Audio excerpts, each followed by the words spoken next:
Trộn muối ơi, mấy rắn ơi, trộn muối ơi. Bô à. Trộn muối ơi.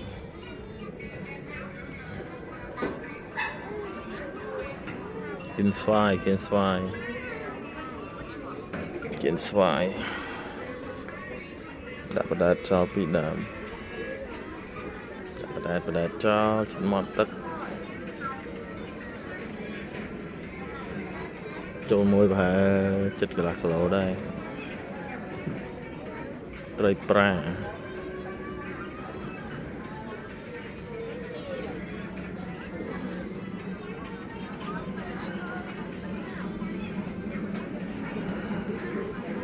Kiến xoài.